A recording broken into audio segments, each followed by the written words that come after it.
Hoje eu quero conversar com você uma nova série de mensagens, que nós vamos percorrer o mês de janeiro e pegar o primeiro fim de semana de fevereiro.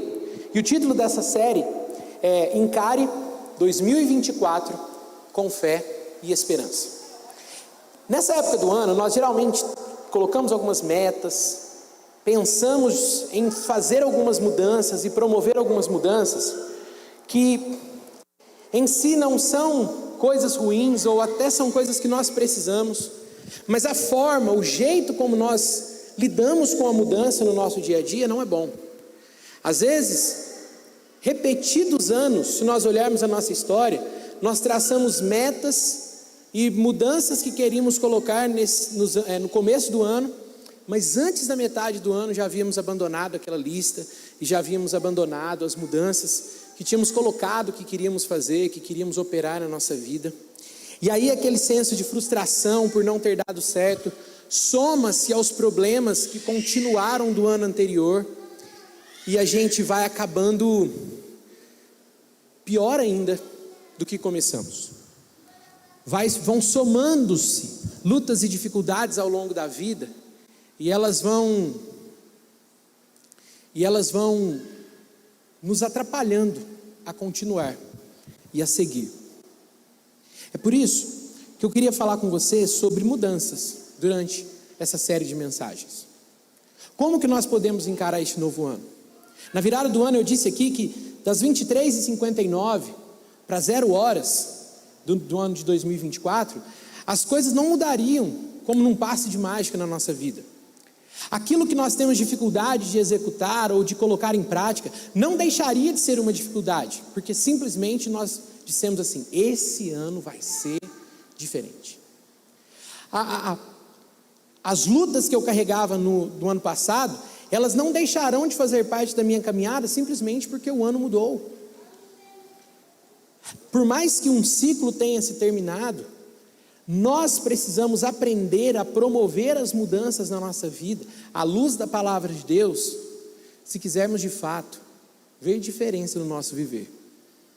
Porque por isso que a gente pode olhar e ver às vezes uma mesmice na nossa caminhada, uma mesmice de atitudes, de pecados, de ações, de anseios, mas nunca realizados, de coisas que são possíveis, coisas que são praticáveis, que são possíveis de ser vividas e experimentadas, e que às vezes a gente queria tanto, mas a gente não consegue, porque a gente não sabe como encarar a vida com fé e esperança.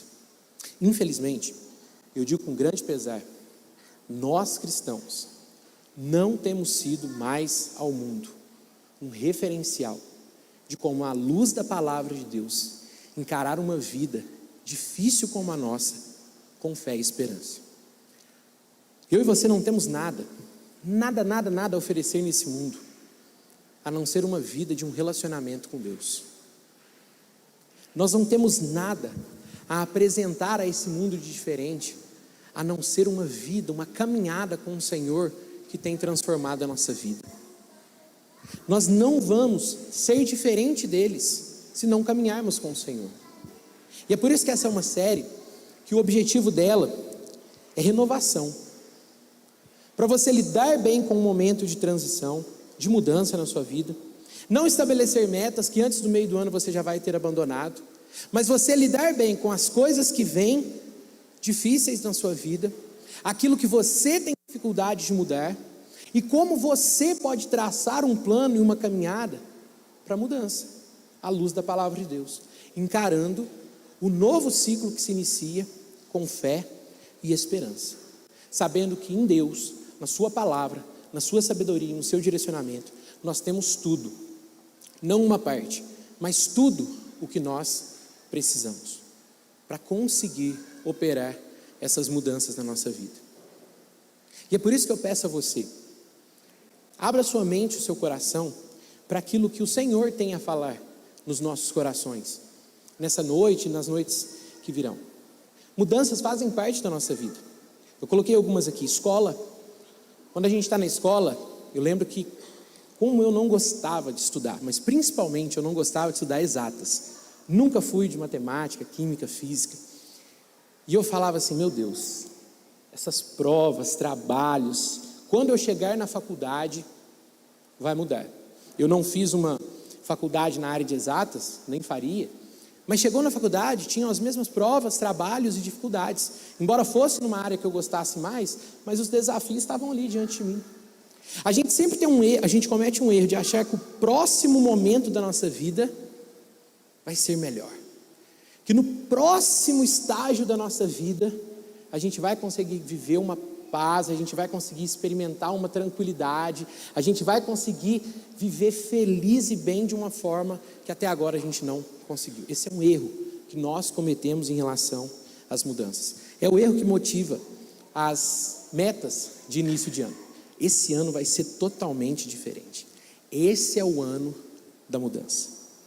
E aí a gente pensa, eu sou solteiro. Não, mas quando eu casar, os meus problemas vão se resolver. E aí você casa. E você casa com uma pessoa imperfeita como você. E você descobre que há lutas no casamento. Mas aí você idealiza o seu filho. Não, quando eu tiver um filho, eu vou amá-lo e ele vai me amar e eu vou viver tudo aquilo que eu esperava. Mas é um outro ser humano, marcado e manchado pelo pecado, que vocês vão ter as diferenças. Ah não, mas o outro bebê, não, o próximo filho vai ser diferente. O novo trabalho, eu vou ser promovido, ou eu vou viver uma nova etapa, ou vou para uma outra empresa, para um outro lugar de trabalho, mudar de país. Mas sempre, o próximo momento, ele vem com coisas boas, mas ele também vem com desafios. Ele também vem com desafios. Depois nós, quando trabalhamos, a gente fala, não, quando eu me aposentar, aí eu vou viver bem, que eu vou estar tranquilo, não vou ter dificuldade, mas aí vem os problemas de saúde. Cada época tem a sua dificuldade. Depois que os filhos vão crescendo, eu imagino que você pense assim, você vê seus filhos iram bem, se casaram, estão trabalhando, conseguiram seguir a vida, que alegria, eu vou ter a realização de ver que os meus filhos a quem eu amo se encaminharam na vida e agora eu e minha esposa vamos viver bem. Mas vem a crise do ninho vazio, que eu já ouvi tantas pessoas falando. A crise daquele momento em que os filhos saíram de casa e agora o casal tem que, num estágio avançado da vida, se repaginar para viver a dois novamente. A nossa vida, ela é feita de momentos, e esses momentos carregam consigo boas experiências, mas más experiências também. E o problema é que nós, no intuito de o próximo momento vai ser aquilo que eu esperava, nós às vezes perdemos a vida. Vamos deixando de ter experiências e de viver um momento que Deus nos dá, de aprender com aquele momento em que estamos a viver melhor a vida e a desfrutar dela. Principalmente os jovens, nós cometemos muito esse problema. Eu já me vi cometendo esse erro muitas vezes. Eu já me vi cometendo esse erro. Não, a próxima etapa da minha vida, o próximo momento da minha vida vai ser isso, vai ser aquilo. Todos os momentos da nossa vida, todas as fases, terão coisas boas e serão difíceis. Mas eu não sei qual é o momento seu na sua vida hoje. Talvez algum desses que eu descrevi, talvez algum outro. Mas todo momento de mudança, todo momento de transição, ele gera algumas tensões, porque é como se fosse um degrau na nossa vida. O primeiro momento é aquele que está se iniciando. No próximo ano vai ter essa mudança nessa área da minha vida. Isso aqui vai mudar. Esse conhecimento de que há uma nova fase, ou quando uma nova fase simplesmente se estabelece, quando algumas coisas caem no nosso colo, mesmo quando a gente não planeja, e nós somos forçados a entrar num período de transição, o segundo degrau, ele nos leva a um terceiro e quarto, que é encarar a mudança, que sempre é desajustada, porque a gente não sabe o que nos espera, e aí a gente acaba enfrentando um período de estresse e ansiedade. Todo momento novo que se inicia na nossa vida, seja planejado, não seja planejado, ele traz um momento de transição, de mudança, encarar as dificuldades da mudança e traz sobre nós estresse e ansiedade. Eu quero falar hoje com você sobre um momento de mudança e de transição que os discípulos passaram. Os discípulos de Jesus, assim como nós, viveram neste mundo e tiveram o privilégio de estar aos pés de Jesus, de aprender com o Mestre, de ver os milagres. Mas, como nós veremos, assim como nós, eles não estavam isentos a passar por momentos como esse. E é por isso que eu queria pedir para você abrir a sua Bíblia em João capítulo 16, versículo 17. João capítulo 16, versículo 17. Nós vamos ler apenas 2 versículos hoje à noite, mas esse versículo aqui, ele marca o momento da mudança, ele marca o momento da transição, o momento da mudança que se estabelece na vida dos discípulos, e eles vão precisar encarar um novo momento, eles vão precisar encarar uma nova etapa, que eles não sabem como será, que eles não estão preparados para ela, e eles não têm ideia do que eles vão fazer.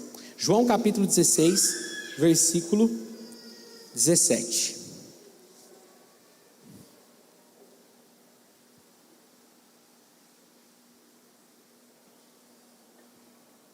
Diz assim: alguns dos discípulos perguntaram entre si: o que ele quer dizer com mais um pouco, e vocês não me verão, e algum tempo depois me verão novamente, e ainda eu vou para o Pai?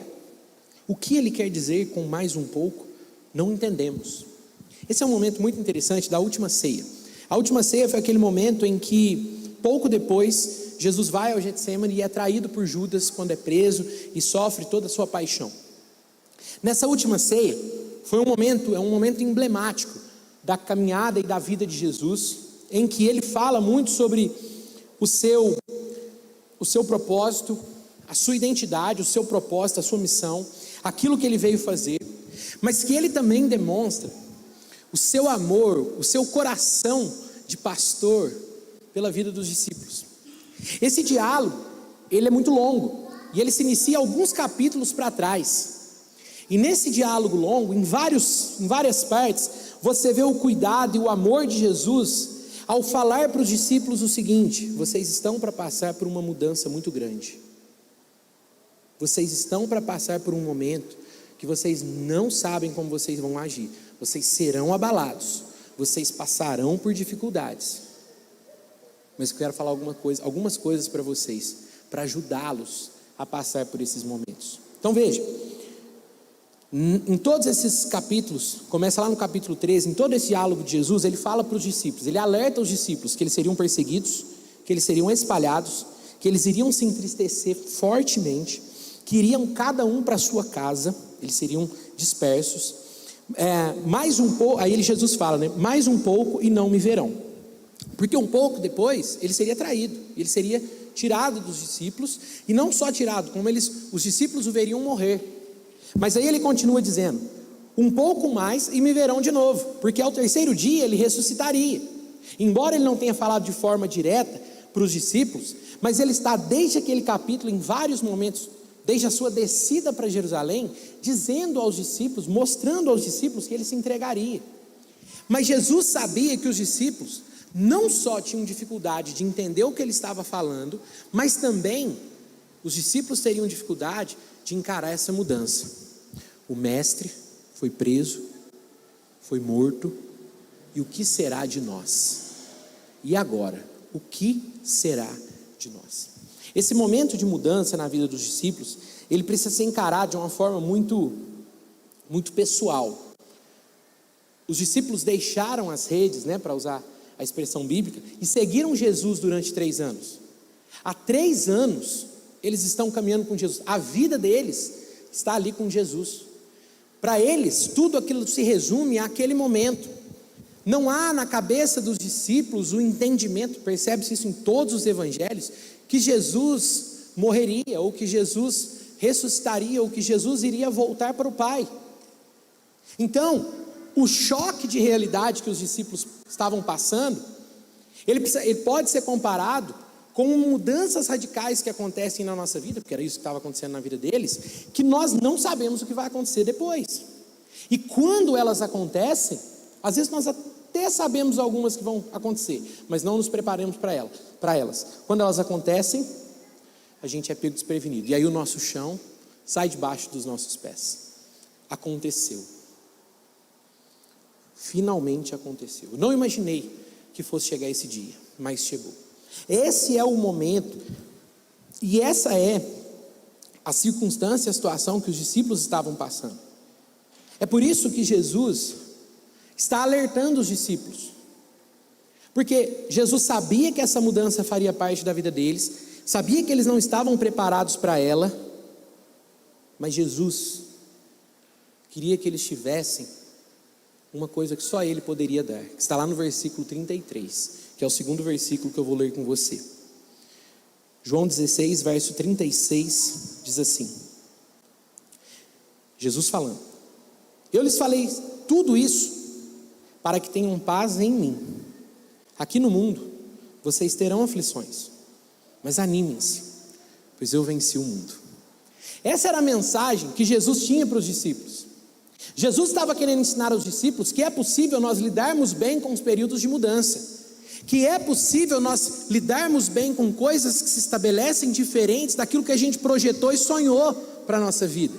Meus irmãos, talvez se eu conversasse com cada um de vocês aqui, aquilo que nós sonhamos e projetamos para a nossa vida, nem sempre aquilo que acontece de fato. E o problema é que as mudanças, elas podem nos levar a uma frustração muito grande, ou elas podem nos levar a um longo período de aceitação e entendimento do que está acontecendo, sem nós conseguirmos de fato aproveitar o caminho que Deus dá para nós. Tem algumas coisas que o cristão tem estabelecido na sua mente. Deus, Ele não é um Deus que é pego desprevenido pelo futuro. Deus é Senhor do futuro, Ele é o alfa e Ele é o ômega. O futuro não lhe é desconhecido. Então, se o meu Deus é Senhor e o futuro não lhe pega desprevenido, quando eu sou pego desprevenido, eu sou porque eu não sou onipotente, mas Deus não é pego desprevenido. Então eu deveria ter, ou eu sou chamado a ter fé de que o meu Deus tem o controle da minha vida. O meu Deus cuida de mim. Por toda a palavra de Deus, por toda a Bíblia, nós vamos ver várias expressões que mostram os homens de Deus dizendo isso. Ainda que a figueira não floresça e a vide não dê o seu fruto, eu me alegrarei no Senhor. Um terrível momento de mudança que Abacuque passava, mas ele olha e diz: eu sei quem é o meu Deus, não entendo a situação, mas confiarei nele. Esse é o dilema da nossa vida. E esse é o dilema que Jesus estava colocando diante dos discípulos. Esse é o dilema que Jesus está chamando os discípulos a encararem. A primeira verdade que eu queria que você e eu encarássemos desse texto é que nós precisamos mudar a perspectiva que nós olhamos para as mudanças. Mude a perspectiva com a qual você olha para as mudanças na sua vida. Nós temos muita dificuldade com isso, principalmente quando as mudanças mexem, ferem os nossos sonhos, quando elas destroem os nossos castelos. Isso é muito difícil da gente lidar no nosso coração. E às vezes nós passamos um longo período brigando com Deus e brigando com a vida para tentar entender porque aquilo está se colocando diante de nós. Veja o que Jesus fala para eles claramente: neste mundo vocês terão aflições. Jesus não está escondendo isso deles, e Jesus não está dizendo, não é porque vocês são meus discípulos que hoje vocês deixarão de ter aflição, que vocês deixarão de ter lutas e dificuldades na sua vida. Às vezes nós nos enganamos, nós queremos nos enganar, achando que porque temos Jesus nós não passaremos por lutas e por frustrações e por dificuldades. Nós passaremos. As mudanças, elas nos tiram da nossa zona de conforto. Elas nos tiram da nossa zona de conforto e nos fazem experimentar algumas coisas que são ruins de serem saboreadas, são ruins de serem experimentadas. Cada fase da vida traz novos desafios e problemas. Mas veja o que Jesus mesmo disse: a minha paz eu dou a vocês, não a dou como o mundo dá. A paz de Jesus é diferente, ela transcende as circunstâncias, ela não se apoia nelas. A paz que excede todo entendimento guardará o nosso coração, diz Paulo lá em Filipenses capítulo 4, versículo 7. Nós somos convidados a ter uma experiência com Jesus na trajetória da vida, que não é de ausência de problemas, mas de olhar diferente para os problemas que se colocam diante de nós, para as mudanças que se colocam na nossa vida, para quando os nossos castelos vêm à ruína, nós somos chamados a olhar diferente, de uma forma diferente para essa situação. E isso é muito difícil eu e você conseguirmos fazer. Nós temos dificuldades. Meus irmãos, se tem duas coisas que às vezes a gente acaba cometendo na nossa vida, são dois mitos espirituais, eu coloquei essa palavra, dois mitos espirituais. Ser um cristão é ter todos os seus problemas acabados. Não é. Nós nessa vida enfrentaremos problemas, nós enfrentaremos lutas, nós passaremos por situações difíceis. A fé, ela torna as coisas possíveis, não fáceis. A fé não torna as coisas fáceis. Se você está com um problema, algo está errado. Então, se você está passando por alguma coisa, é porque você tem alguma coisa na sua vida. Não. Muitas vezes as lutas e os problemas que nós passamos não são fruto dos nossos pecados. Muitas vezes são. Muitas vezes são. Mas muitas vezes não são. Muitas vezes o que nós enfrentamos é porque a vida e a forma como ela se coloca diante de nós é difícil. Mais uma vez, quem aqui não se encaixa numa situação como essa? Que foi pego por situações adversas, por mudanças, que você nem se preparava para elas, ou algumas que você até sabia, mas que quando elas se colocam diante de você é muito mais difícil de lidar. Quantos de nós já experimentamos esse sabor amargo na nossa boca, de ter que lidarmos com as mudanças? Eu e você não podemos achar que por andar com Jesus, nós não passaríamos por problemas. Deus, Ele quer que a gente entenda que a mudança, as novas circunstâncias, as transições da nossa vida não escapam ao governo dele sobre a nossa vida. E por isso Ele está nos chamando a ter fé. E por isso Ele está dizendo, mude a sua forma de ver a vida. O meu castelo pessoal pode ter ruído em alguma situação, mas isso não significa que Deus perdeu o controle. Isso não significa que aquilo que Deus tem para a minha vida tenha deixado de acontecer. Isso não significa que os planos de Deus mudaram para a minha vida, mesmo que essa etapa do plano de Deus não seja tão palatável quanto eu gostaria que fosse, tão gostosa de digerir quanto eu gostaria que fosse. C.S. Lewis tem uma frase que é a seguinte: dificuldades preparam pessoas comuns para destinos extraordinários. Dificuldades preparam pessoas comuns para destinos extraordinários. Como nós somos forjados nos momentos de mudança. Como nós somos chacoalhados. E não é verdade que mesmo você que já teve a experiência de passar por um momento de mudança, que amargou a sua boca, mas depois que ele terminou, não é verdade que você aprendeu com aquele momento? Que você amadureceu os seus sentimentos? Pode ser que numa outra experiência, totalmente diferente da primeira que você teve, mas quando você foi passar por aquela, parece que alguma coisa você aprendeu com a anterior, e você já está lidando diferente com a próxima, porque ela te amadureceu, porque ela te fez acalmar mais os seus sentimentos, lidar melhor com a circunstância. Porque as dificuldades, elas nos preparam para passar ou para viver coisas maiores do que as que vivíamos anteriormente. Então, se a gente precisa mudar a perspectiva que nós olhamos para as mudanças, a gente também precisa se preparar para o que vem por aí. A gente também precisa se preparar para as mudanças. Olha o que Jesus fala: eu lhes falei, no próprio versículo 33, eu lhes falei tudo isso para quê? Então veja, Jesus está dizendo, aquilo que eu disse a vocês agora, todas essas recomendações que eu dei, elas têm uma finalidade: estejam preparados. Se vocês vão passar por dificuldades, e aí você teria que ler desde o capítulo 13 para você perceber tudo aquilo que Jesus tem falado, como que eles podem se preparar para passar por aqueles momentos que ele passaria. Mas a palavra de Deus, não só nesses 3 capítulos com Jesus, a palavra de Deus, ela é a história de como Deus tem invadido a vida dos seres humanos tem invadido a história para mostrar como é possível a mim e a você caminharmos com Ele nas mudanças, nos problemas, dificuldades dessa vida e dessa história. Nós podemos encarar diferente os problemas e nós podemos estar preparados. Isso não quer dizer que nós não teremos problemas, mas que nós estaremos preparados para as mudanças.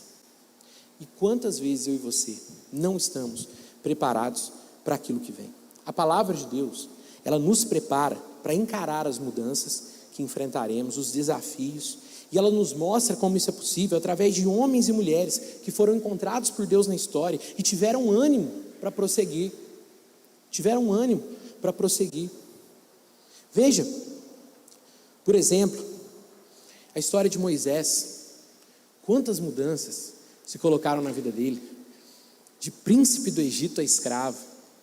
Mudança difícil de engolir, que sabor amargo na boca, quanta mudança.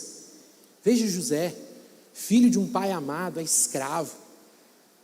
Todas essas histórias não estão ali só para nos entreter, não estão ali só para a gente saber que tem alguma coisa escrita ali, mas para que ao conhecê-las, eu e você conheçamos o Deus de José, conheçamos o Deus de Moisés, conheçamos o Deus de Jó, o Deus de Davi, o Deus de Paulo, e possamos nos relacionar com Ele hoje, assim como os homens do passado se relacionaram. O problema é que quantas vezes a Bíblia é distante de nós nem conhecemos, porque nós não estamos em contato com ela, nós não a conhecemos, nós não conhecemos as histórias dos homens de Deus. Você sabia que 70% da Bíblia é narrativa? Narrativa é história, são as histórias dos homens de Deus. A gente gosta de ler história, não gosta? História é bom, história você vê o enredo, você vê a trama, você vê como que as coisas acontecem. Que delícia ler a partir de Gênesis 12, você conhecer a vida de Abraão, você vê tudo o que acontece, é uma história cativa, você entra na história, você entende aquilo que está acontecendo. Não são só histórias para nos entreter, é a história, as mudanças, os amargos, as trincheiras que homens de Deus estiveram, para que eu e você saibamos como enfrentar as nossas. Esses homens encontraram Deus em meio ao amargo das mudanças, em meio às lutas que se colocaram diante deles, as dificuldades, e eu e você também podemos encontrar Deus hoje. Deus nos deixou a sua palavra, Deus nos revelou a sua palavra, para que eu e você pudéssemos nos preparar para aquilo que vem por aí, para as mudanças que se colocam diante de nós. Apenas um para citar, Josué capítulo 1, versículo 7, Deus olha para Josué e diz assim: seja forte e corajoso, encare aquilo que está diante de você com coragem, a vida não vai mudar porque você simplesmente não gostaria que fosse assim. Josué, você está sucedendo Moisés foi um baita líder, você está numa situação que humanamente falando parece difícil, mas tenha fé e coragem, encare a situação, apenas, olha que interessante, apenas tenha o cuidado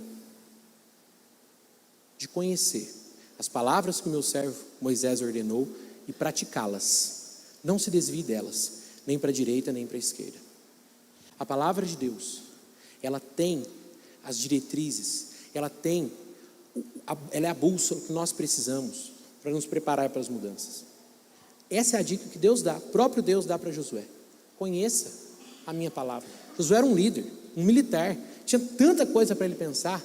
Deus diz: não ponha essas coisas à frente, não ponha suas preocupações financeiras, não ponha suas preocupações com o seu futuro, não ponha suas preocupações com os seus relacionamentos, não ponha essas coisas à frente, conheça a palavra de Deus, não se desvie dela nem para um lado nem para o outro. Aí vem a parte que todo mundo gosta: e você prosperará nos seus caminhos. Essa parte aí eu agarro na promessa, eu também quero, mas o que está escrito lá?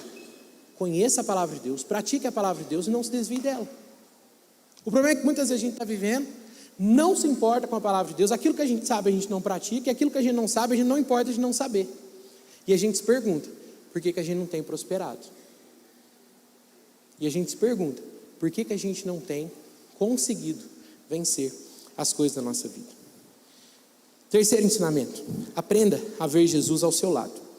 O versículo ainda diz assim, eu lhes falei isso para que vocês tenham paz em mim. Perceba Jesus na caminhada com você. Olha o contraste: no mundo, aflições, em mim, paz. Mas nós estamos no mundo, então não quer dizer que as circunstâncias do mundo vão mudar, quer dizer que quem tem Jesus tem paz, mesmo que esteja no mundo. Isso aqui eu só vivo se eu encarar 2024 com fé e esperança, com fé nas palavras de Deus e andando com Ele. Aprenda a perceber Jesus ao seu lado. Tem uma coisa que nós erramos, e erramos grosseiramente, é porque nós estamos espiritualmente insensíveis, calejados, imperceptíveis, insensíveis a Deus na nossa vida. Parece que a gente tem vivido como qualquer pessoa que não anda e não conhece o Senhor. Quando as coisas dão certo, graças a Deus. Quando não dá, caiu o mundo. Parece que a gente está andando com Deus tão à distância, que Deus, Ele não é o Deus da palavra na nossa vida, aquele com quem nós queremos caminhar, e que quando nós percebemos a sua caminhada próxima, isso nos traz essa paz. Parece que nós somos tomados pela mesma aflição que tem aqueles, e desesperança que tem aqueles que não andam com o Senhor. Porque nós vamos nos tornando insensíveis, nós vamos nos afastando dele, da sua palavra, e não vamos percebendo tudo o que ele tem para nós. A melhor pergunta que alguém poderia fazer para você esse ano, que é a pergunta que eu quero fazer, é: como anda o seu relacionamento com Deus? Como anda o seu relacionamento com Deus? Eu não perguntei se você tem vindo à igreja, não perguntei se eu perguntasse para você se você é cristão, se você respondesse sim. Não é essa a pergunta que eu te fiz. Eu fiz: como anda o teu relacionamento com Deus? A tua caminhada, você tem andado com Deus? Deus é alguém que faz parte da tua vida? Deus é alguém que faz parte do teu trabalho? Lembra do Salmo 1? Medita na palavra de Deus de dia e de noite. Isso é uma realidade na sua vida? Isso é algo que faz parte dos desejos do teu coração? Daquilo que você quer para a vida? Você consegue, por fé, olhar para as palavras de Deus a Josué? Apenas tenha o cuidado de conhecer a minha palavra, os preceitos que meu servo Moisés ordenou, e não se desviar dele nem para a direita nem para a esquerda. Você considera isso algo que realmente fará você lidar bem com as mudanças? Você consegue ter fé que isso é o que fará você viver diferente em 2004? Você consegue olhar com fé para as palavras de Jesus, quando ele diz assim: eu falei isso para que vocês tenham paz em mim, pois no mundo vocês terão aflições, mas animem-se, eu venci o mundo. Você consegue ter fé a olhar para as palavras de Jesus e perceber que tudo isso que às vezes nós nos matamos para ter nessa vida, que tudo isso que às vezes nós gastamos tanto de energia, seja mental, seja física, para conseguir coisas que o mundo ao nosso redor consegue, e muitas vezes a gente não consegue viver a nossa vida da maneira de Deus. Você consegue perceber que às vezes a nossa vida tem escorrido pelos nossos dedos, porque a gente não tem conseguido viver por fé?